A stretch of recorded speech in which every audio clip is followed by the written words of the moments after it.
Hello Nalanda, are you ready? कभी दुनिया का सबसे बड़ा नॉलेज हब जहां से आइडिया सिर्फ भारत नहीं पूरी दुनिया तक जाते थे।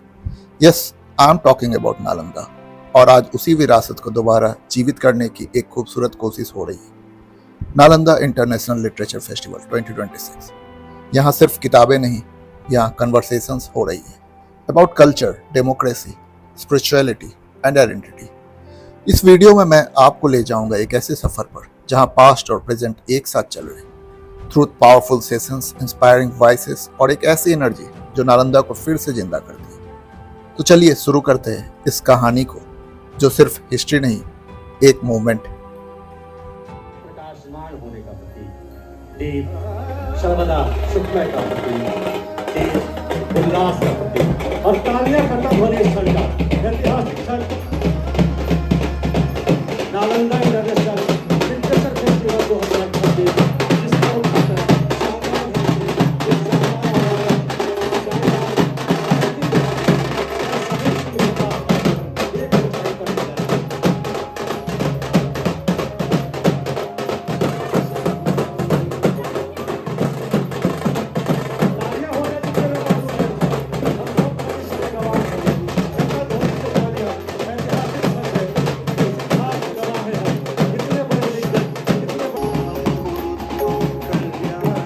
और अब सभी से आग्रह है आसन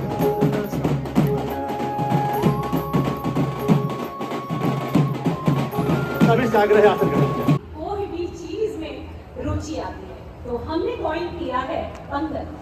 हमने ग्रैंड ट्रंक रोड में हमने इनिशिएट किया था, जिसमें हमने सारे नेशनल इंटरनेशनल शेफ्स को हमने इनवाइट किया था और सारे इंटरनेशनल शेफ्स पंगत में बैठकर वो खाना खाए थे हमारे ग्रैंड ट्रंक रोड इनिशिएटिव के पंगत के समिट में। अब आती हूँ इस बार नालंदा इंटरनेशनल लिटरेचर फेस्टिवल में हमने कोशिश की है कि हम होटल में खाना नहीं खिलाएंगे आपको, हम खिलाएंगे बिहारी स्वाद, और वो भी बिहारी शेफ से। तो हमने स्पेशली इनवाइट किया। तो आइए बिहार की लिट्टी को लिट से जोड़ते हैं और बिहार का स्वाद सभी को चखाते हैं। और दूसरा हमने पॉइंट किया है वो है नालंदा जो है वो एक कम्युनिटी है। मैं आप सब लोगों को एक क्या बोलते हैं, फैमिली की तरह मान रही हूँ, और मैं चाह रही हूँ कि आज हम जितने जुड़े हैं उसे अगर हम 10 से मल्टीप्लाई कर दें तो कितने हो जाए, और वो फिर 10 से मल्टीप्लाई करेंगे तो हो सकता है कि by the end of this year हम सोशल मीडिया पे नालंदा का एक पोस्ट और वो द्वार करती हूँ कि मगध की उस माटी पर जहाँ ज्ञान का सूरज उगता था, एक मंदिर ऐसा था जहाँ सारा विश्व झुकता था। नालंदा, तेरा नाम ही अनंत दान की परिभाषा, जहाँ मिटती थी हर जिज्ञासु की मन चाही ज्ञान पिपासा। वह स्वर्ग युग जब कुमार गुप्त ने नींव तुम्हारी डाली थी, हर्षवर्धन और धर्मपाल की तुमने शान संभाली थी। 10 दिशाओं से आते थे सत्य खोजने के राही, विन सांग और सिंह बने तेरी विद्वता के साक्षी। वे ऊंचे शिखर, वे मठ विशाल, वे शांति के गलियारे, जहां गूंजते थे वेदों के मंत्र और दर्शन के उजियारे। रत्नोदधि के उस आंगन में ग्रंथों का सागर लहराता था, जो जलकर भी अपनी राख से नया इतिहास बनाता था। पर आया एक ऐसा झोंका, नफरत की आग जला गया, बख्तियार की वह बर्बरता युगों की पूंजी खा गया।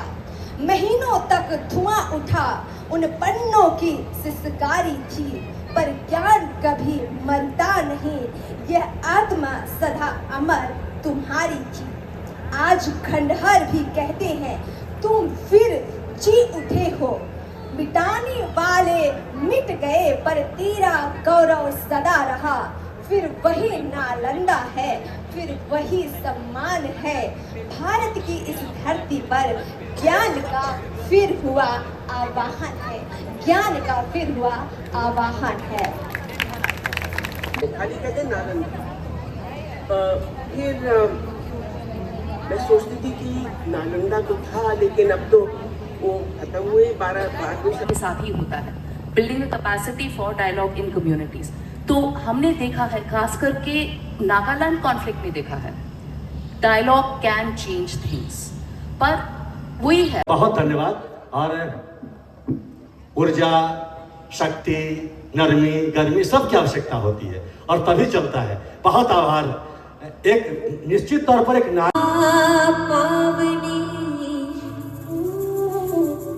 गंगे गंगे ध्यावनी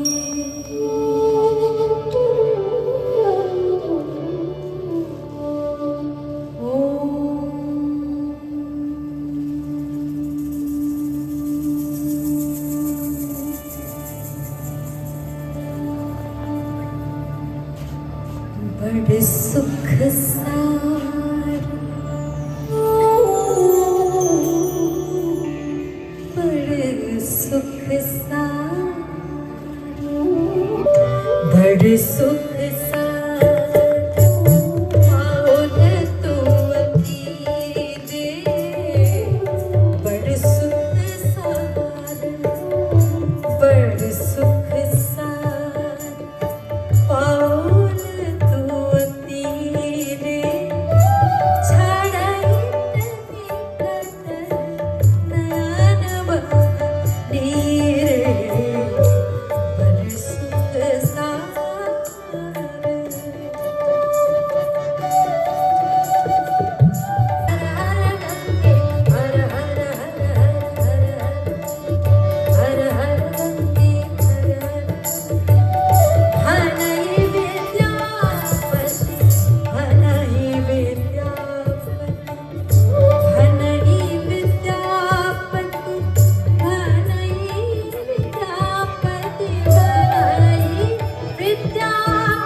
भी इसके ऊपर लिख सकते हैं, अपने हस्ताक्षर कर सकते हैं, अपना कुछ भी लाइन लिख सकते हैं कलर के द्वारा। वो बता देंगे। हाँ, बता देंगे। ये मैंने बता दिया थी।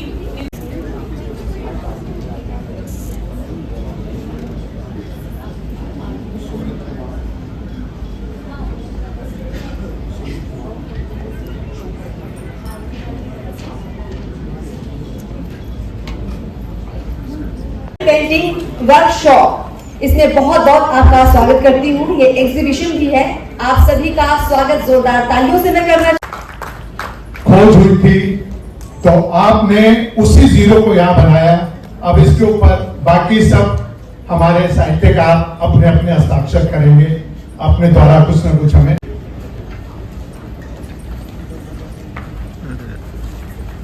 वॉलंटियर्स कुछ आ जाए, ये सब बाहर लेके जाना है।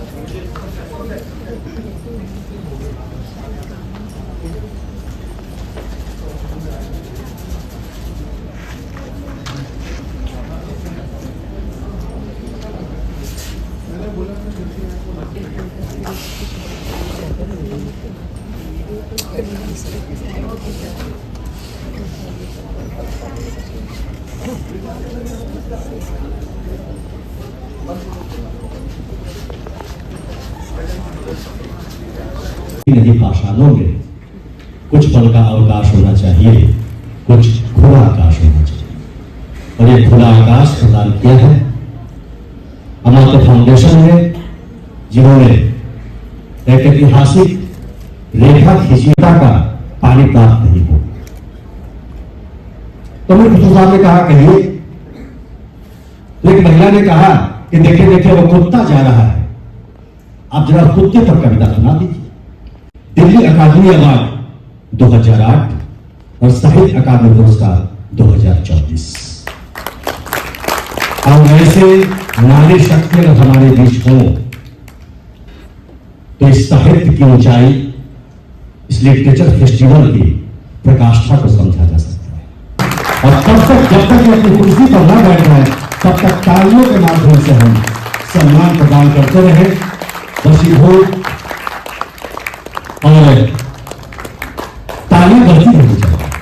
हमने कहा नहीं, व्यवस्था का भजन कंटिन्यू चलता रहता है। अभिनंदन।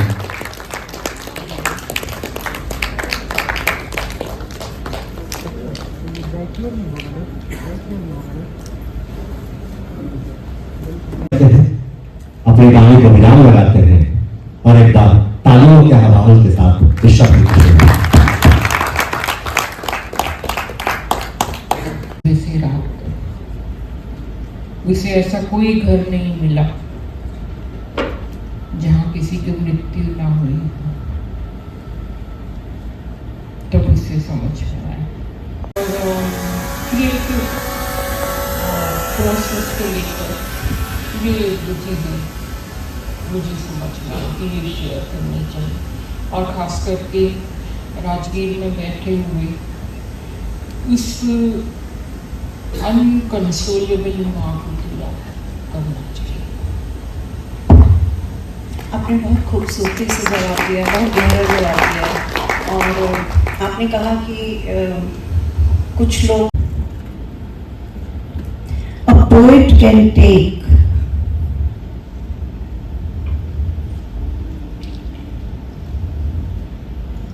एक सेकेंड में लूंगी, all the grief from her heart and write it in fine black lines on starchy white paper.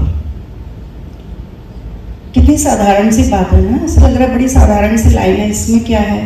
अगर कॉन्टेक्स्ट आपको ना, it can take all the grief from her heart and write it in fine black lines on starchy white paper. कविता का नाम था good bye beloved rest. कागज पर pen ने कुछ लिखा और वही हमारा टॉपिक है आज का डस्क। तो मैं यहाँ कॉन्टेक्स्ट देना चाहूँगी। 24 बुधवार डस्क, ये मैंने क्यों लिखा?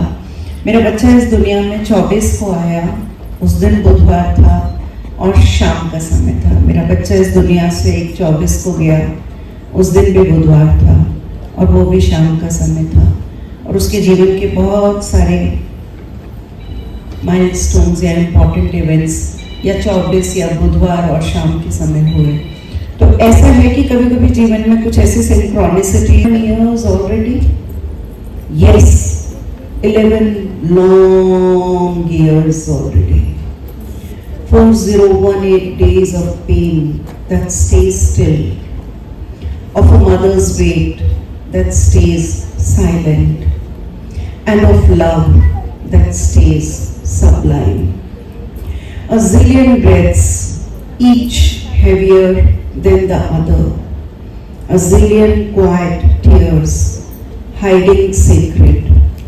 A zillion brave smiles, put up for you who loves them, not put up because I must. An infinite expanse of love. How have I lived all this while without you? How could I? Why should have I been still around when you are not? My grief stays still, sometimes even when shaken hard. My grief has learned to stay silent whenever I need my calm and coherence growingly often. My grief grows curiously sublime, even when drowned in unbearable bereftness. Just take a second. The forgotten corner is where a baby quilt that you love to wrap, even at your prime youth, the towel rack from your hostel room that held your dreams, your keyboard that silently plays itself, and your musings, your music. A squash racket that you picked only to play with your squash avid brother. Your only pair of shoes, much walked and worn, still radiates your last smell. The blue t-shirt that grew with you from teens to youth. Your Rubik's Cube seems to play itself every morning a new pattern. The tiny mouth organ that has now gone quiet, grieving its master. Shelves rich of books, curious, complex and contemplative, waiting for their deep reader. And your eyes donation, plaque, quiet in grief, quieter in grace. Your corner of the room may seem forgotten to the world. It pulsates though of you, for me, every single moment. तो ma'am ये भी उस पर भी वो अपनी बात रखने के लिए आते। ये मैंने इस टीवी नए दौर की टीवी के वो पत्रकारिता जगत के स्तंभ श्री ओम ठाकरे साहब हमारे बीच मौजूद है। गर्व का विषय तालियां नई आधुनिक टीवी पर पूरे तीखे प्रश्नों से डिबेट को गर्मजोशी से तरोताजा करते रहे।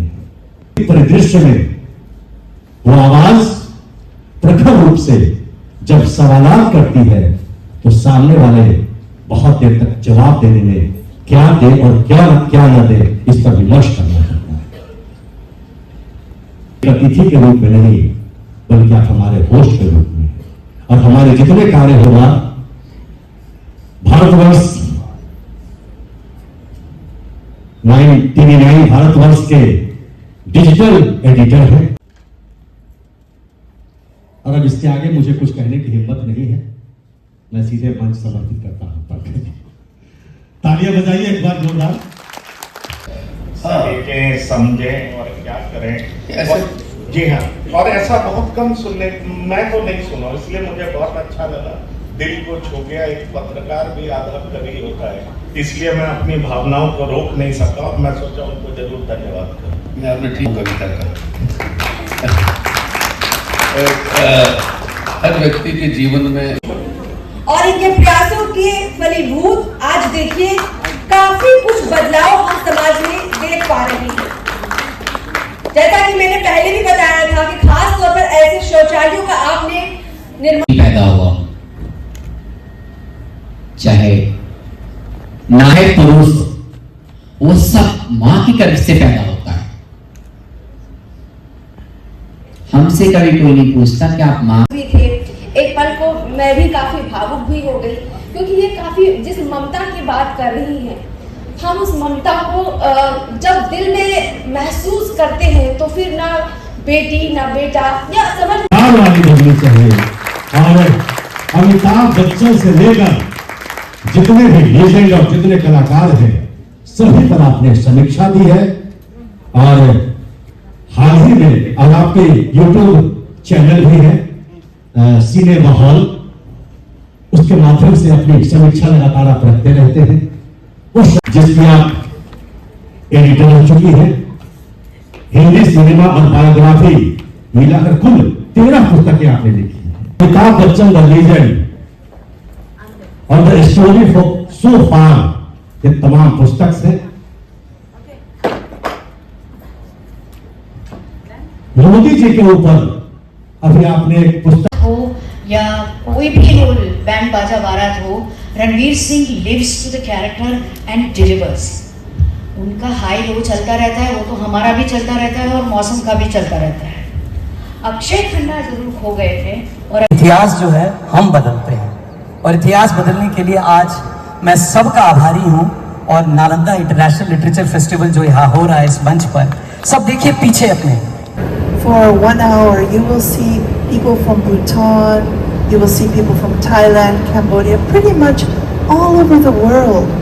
And they are just dedicating a sense of wish to be closer to peace, inner peace.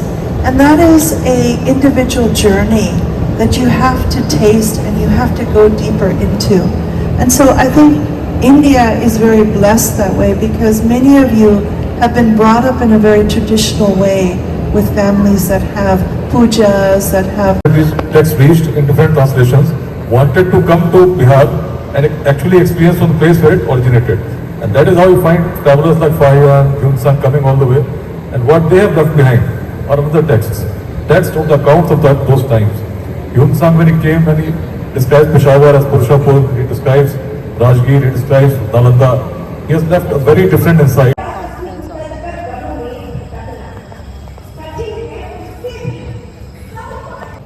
आइए मैं इस पुस्तक के बारे में तमाम बातें आपसे ही जानना चाहूँ। जी, सबसे पहले तो शुक्रिया, आप लोग सब एक शांति से बैठे हो। मुझे मालूम है आप सब थक गए हो, and now you want to enjoy the musical evening and after that enjoy your dinner. मैं वादा करती हूँ कि मैं बहुत जल्द और बहुत कम बोलूँगी, तो आपको मुझे बहुत ज़्यादा झेलना नहीं पड़ेगा।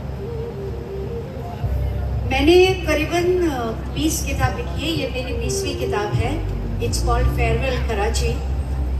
And for a long time I was wanting to write about my family, but I was unable to because I didn't have sufficient information. The reason I wanted to write about my family is because I think my family is very special. My parents were born in Karachi. My parents got engaged in Karachi. My parents got married in Karachi. My 6 siblings were born in British India in Karachi.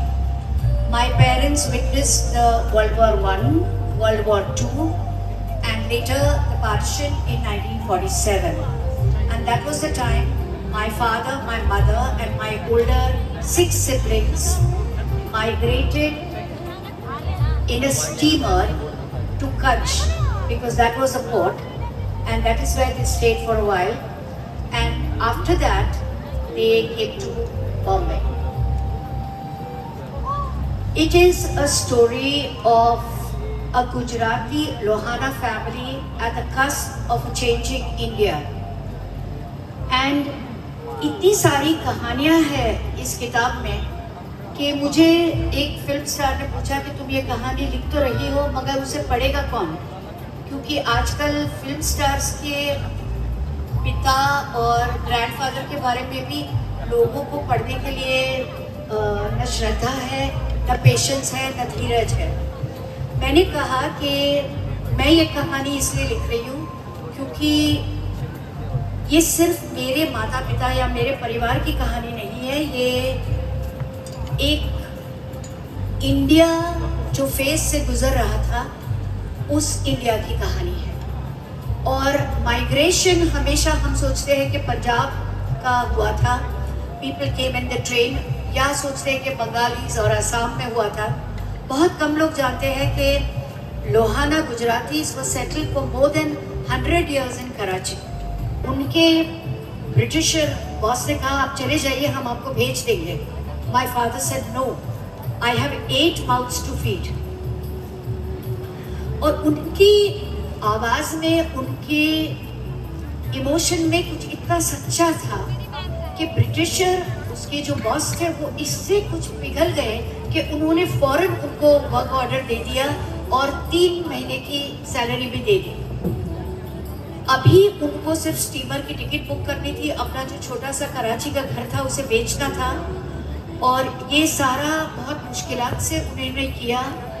जब उन्होंने किसी इंसान को अपने घर का बेचने के लिए चाबी दी, पैसा तय हो गया था। जब टोंगा में बैठकर उन्होंने वो लिफाफा खोला तो मेरे पिताजी ने कहा कि वो पैसा जो वादा किया था वो नहीं था। उस एनवेलप में इतना भी पैसा नहीं था कि 2 समय का दूध लिया जाए। उसके भी घर की, ये मेरे परिवार की कहानी नहीं है। It is a story of a family at the change of India. Thank you.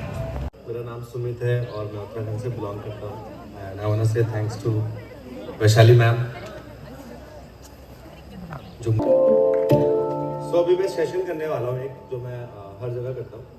इस सेशन में आपको ये करना है।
Shiva Shiva Shiva Shambho, Shiva Shiva Shiva Shambho, Shiva Shiva Shiva Shambho, Shiva Shiva Shiva Shambho, Mahadeva Shambho, Mahadeva Shambho, Mahadeva Shambho, Mahadev Shambho, Shiva Shiva Shiva Shambho, Shiva Shiva Shiva Shambho, Shiva Shiva Shiva Shambho, Shiva Shiva Shiva Shambho, Mahadev Shambho, Mahadev Shambho, Mahadev Shambho, Mahadev Shambho, Shiva Shiva Shiva Shambho, Shiva Shiva Shiva Shambho, Shiva Shiva Shiva Shambho, Shiva Shiva Shiva Shambho, Shiva Shiva Shiva Shambho, Shiva Shiva Shiva Shambho, Shiva Shiva Shiva Shambho, Shiva Shiva Shiva Shambho, Mahadev Shambho, Mahadev Shambho, Mahadev Shambho, Mahadev.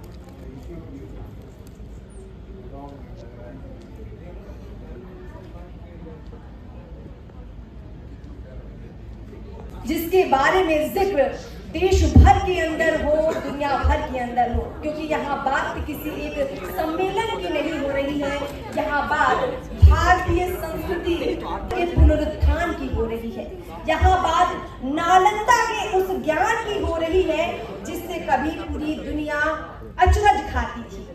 तो इस ज्ञान को हम फिर से पाने की दिशा में आगे बढ़ रहे हैं और उसे आगे बढ़ाने का कार्य कर चलने वाले व्यक्तित्व है राष्ट्रवाद की my idea of nation first आपकी पुस्तक है। जोरदार तालियां आपके लिए, क्योंकि आपकी इस पुस्तक से हम समझ पा रहे हैं कि आप किस दिशा में इस समाज को आगे लेकर चल रहे हैं। सीनियर जर्नलिस्ट है आप, पॉलिटिकल एनालिस्ट है, deputy editor India today group के आप हैं और आप साथ ही साथ अपॉइंटेड रहे। Subject and topic fits in right well with the conversing in English. Otherwise, I'll conveniently move to Hindi. That's how I do my podcast as well. उदय जी, ये हमारी बातचीत में आई थिंक तीसरी या चौथी मुलाकात है। आप मेरे पॉडकास्ट पे भी रह चुके हैं और मेरी काफ़ी क्वेश्चंस ऐसे होते हैं जो from the other side of spectrum भी होते हैं. So I think we enjoy it, and I hope today whatever we do, I think most of you will enjoy it. And please give feedback. If you have any questions, please feel free to ask them. Once we are close. अब आप जब राष्ट्रवाद की बात करते हो और जब ऐसी बात आती है कि एक के लिए तो राष्ट्र बाउंड्री है, फिजिकल बाउंड्री है, दूसरे एक सेगमेंट है जिसके लिए वो एक सिविलाइजेशनल आइडेंटिटी है, और एक तीसरा सेगमेंट है जो राष्ट्र की बाउंड्रीज या सिविलाइजेशनल आइडेंटिटी से कोई मतलब नहीं रखता, उनका फेथ उनको ड्राइव करता है. ऐसे मिक्स्ड ग्रुप में, and India, given that we are the land of such diversity and diverse ideologies thriving together, fighting with each other at the same time, उस केस में आप राष्ट्रवाद किसी से कैसे एक्सपेक्ट करते हो कि भाई he should also follow the same idea of nationalism? Nationalism क्या है, नेशन क्या है और नेशनलिज्म क्या है? भाई मेरे लिए तो नेशन भगवान ही है. मुझे कोई अभी बीच में पूछा कि आप इतने विभाग बोलते हो, आपको डर नहीं लगता? मैंने कोई को बुरा लग जाएगा, मैं कहा नेशन को बुरा नहीं लगना चाहिए, बाकी कोई बुरा लग जाए. तो नेशनलिज्म क्या है वो डिफाइन करने की आवश्यकता नहीं है. उसकी कास्ट सिस्टम को फॉलो करते हैं, आइडेंटिफाइड कास्ट सिस्टम. इस केस में आप जब देखते हैं और जिस तरह की द्वंद्व देखते हैं, जिस तरह की फ्रिक्शंस देखते हैं जो हो रहा है अभी देश में, कि एक कम्युनिटी तो चाहे वो एक्सट्रीम व्यूज रखती हो विद इन द कम्युनिटी, वो फिर भी एक साथ एकजुट हो जाते हैं अगेंस्ट अनदर फेथ सिस्टम, लेकिन हम खुद ही बटे हुए हैं. इस स्थिति में आप नेशनलिज्म वाली गोली किसी को चलाएं या आप ये बोलें कि नेशन. एक तो पहला स्टेप है to have a national debate और महात्मा गांधी की आइडियोलॉजी. महात्मा गांधी जी के विचारों पे एक राष्ट्रीय बहस होनी चाहिए. महात्मा गांधी ने अच्छे काम किए. ग्राम स्वराज गांधी जी का सपना था जो हम फॉलो नहीं कर रहे. गांधी जी की अच्छी चीज तो फॉलो नहीं कर रहे, गलत चीज फॉलो कर रहे. आप समझे? तो ग्राम स्वराज, फिर CSR का जो मॉडल है हमारा, टीवी स्क्रीन्स पे जो देख रहे हैं, तो अश्लीलता को लेकर, पोर्नोग्राफी को लेकर एक बहुत स्ट्रॉन्ग आप कैंपेन चला रहे हैं. कारण क्या है? What was the reason to literally jump into it and go into the firefighting mode now? Because ये ऐसा तो है नहीं कि अब हो रहा है, ये कई दशकों से चला आ रहा है. धीरे धीरे हमारे समाज में वो एक western thought of what is cool, what is being modern, उसका जो एक कॉन्सेप्ट था उसको लाया गया.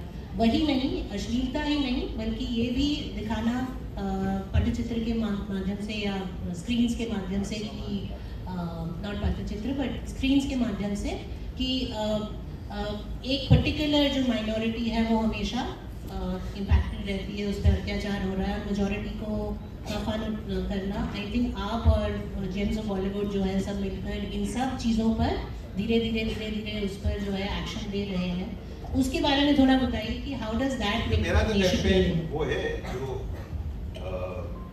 फिल्में बनी 60 और 70 के दशक में, जहाँ मेजॉरिटी फिल्मों में मुसलमान हीरो होता था और हिंदू विलन होता था. जी. तो वो एक अलग है, वो भी एक मुद्दा है, लेकिन मेरा मुद्दा है पोर्नोग्राफी. देखिए 3.25 साल से भी ये अभियान चला रहा हूँ, save culture save Bharat foundation के नाम से, और हमने ये सिद्ध कर दिया है. हेलो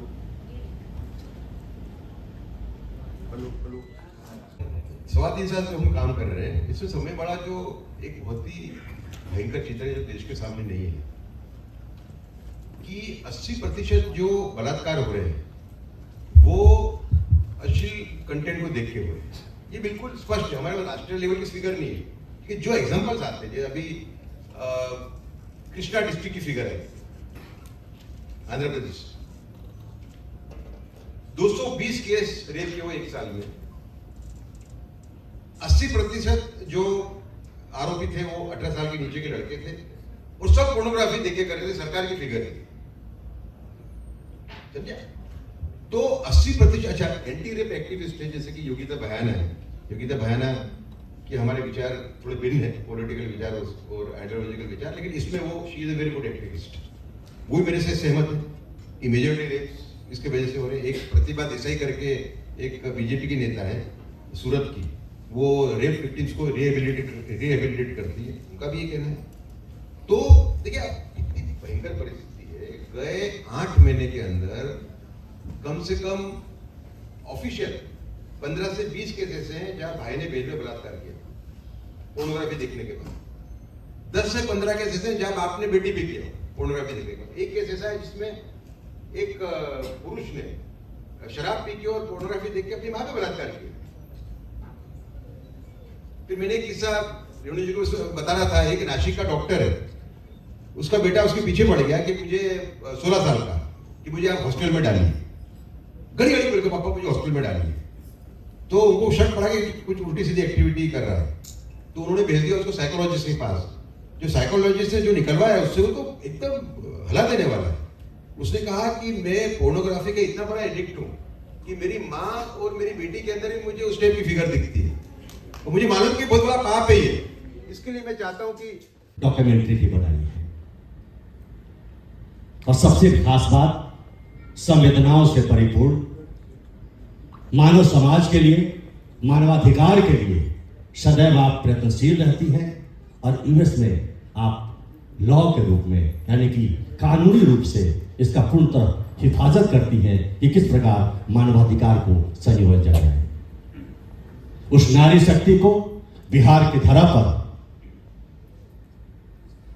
आगमन हमारे लिए अभिभूत कर रहा है, हर्षित कर रहा है, और अब मेरी वाणी विराम लगनी चाहिए क्योंकि अब हम उन्हें आमंत्रित करने जा रहे हैं। श्रीमती संध्या गोखले मैं आमंत्रित कर रहा हूं करतल ध्वनि से, तालियों की गर्जना के साथ। जब तक आप मंच पर ना आए तब तक तालियां बजती रहनी चाहिए, क्योंकि हमें वो मौका मिला है सम्मान देने का, अभिभूत करने का। स्वागत है।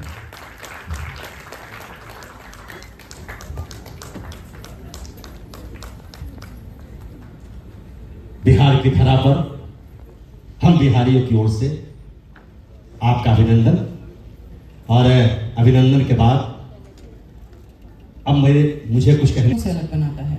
जब हम हिस्ट्री समझते हैं, और यहाँ बड़े बड़े विद्वान बैठे हैं, जानते होंगे कि हिस्ट्री को हम संस्कृत में क्या डेफिनेशन बेसिकली इतिहास का है, जो हिस्ट्री जिसको जस्टिस नहीं करता। History is just dry data, facts और तारीखें और नंबर। लेकिन इतिहास जो है वो क्या है? धर्मार्थ काम मोक्षानाम उपदेश समन्वितम पूर्ववृत्तम कथायुक्तम, कथा युक्तम। और क्या चीज, जब तक उपदेश ना हो तो फालतू की कोई बात नहीं कही जाएगी, जिससे आपका कोई ना कोई हित हो। साहित्य भी हमारे लिए इसीलिए बोला जाता है क्योंकि वो हित आपका करता है। It's not just any piece of writing और कंटेंट और literature. So these are some Sanskrit non translatables. But speaking of itihas, ये मैंने आपको बताया, हम वो